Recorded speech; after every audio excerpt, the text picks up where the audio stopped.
Switzerland जाने का plan मौजूद है। ईरान के साथ तकनीकी मुज़ाकरात इस हफ्ते के आखिर तक शुरू हो सकते हैं। अमेरिकी टीम की क़यादत में खुद करूंगा। 60 दिन की टाइमलाइन आज से शुरू होती है। 2 माह बाद क्या होगा ये हतमी मुज़ाकरात में तय करेंगी। अमेरिकी नायब सदर जेडी वेंस की व्हाइट हाउस में प्रेस ब्रीफिंग। कहा, गुज़िश्ता रात आपने हुर्मुज़ से 1 करोड़ 25 लाख बैरल तेल की तरसील हुई। ईरान ने किसी जहाज को नहीं रोका। अमेरिकी नायब सदर ने इस्राएली वजीर आजम की क्लास ले ली। कहा, बैरूत में शहरियों पर हमले नाकाबिले कबूल हैं। इसराइल को अमन अमल का एहतराम करना होगा।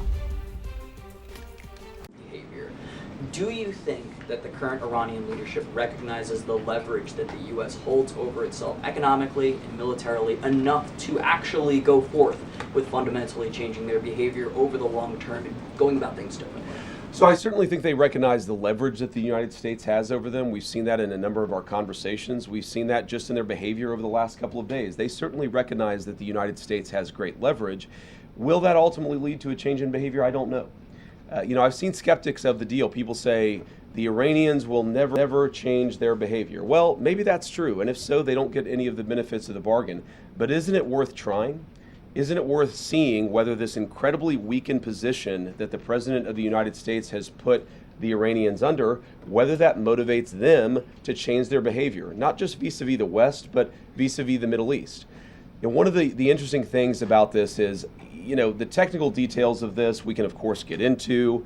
There are going to be any number of opinions about the negotiation, about where it's only going to go. But I tend to think that you should trust the people who know the Iranians the best and who have the most to lose. What are the Gulf Arab states saying about this deal? What are they saying about this deal compared to the JCPOA in 2015? This is the Obama nuclear deal. Well, back then, they hated that deal. They felt like it empowered the Iranians to be bad actors across the region, and of course, that's exactly what happened. They were right about that. What are they saying about the president's peace deal? They're saying this is an amazingly transformative thing for the region because either way, we and the broader region win. Iran is weakened, their nuclear program destroyed, their economy in desperate straits, and if they change their behavior, big things are going to happen for Iran and for the world. If they don't, no skin off our backs. Either way, we win, and that's the way the president has set up this deal and this negotiation. Thank you, Mr. Vice Yep. President. Just a quick housekeeping question, which I think you answered in your topper, but did the 60-day period officially begin yesterday? I would say the 60-day period officially started today. It was signed late, and it may have even been signed technically, because of the time shift. I think it's signed technically today, Iran time. So yes, the deal started yesterday. We're going to start the 60-day clock today. Go ahead. Can you help us understand President Trump's shift on his stance for Iran's ballistic missile program? Initially, it was a key objective to dismantle it. Yesterday, he said it would only be fair if they had some, if the countries around Iran also had some. So when and why did that change? And will the final agreement have any restrictions on these missiles?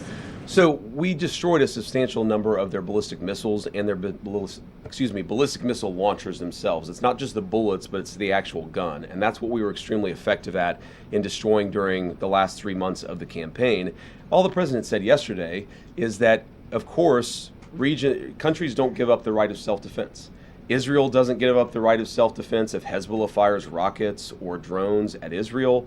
The Iranians don't give up the right of self-defense in their country, but we do expect that as part of the final deal, they are not going to be able to build the kind of missiles that can broadly threaten the entire world.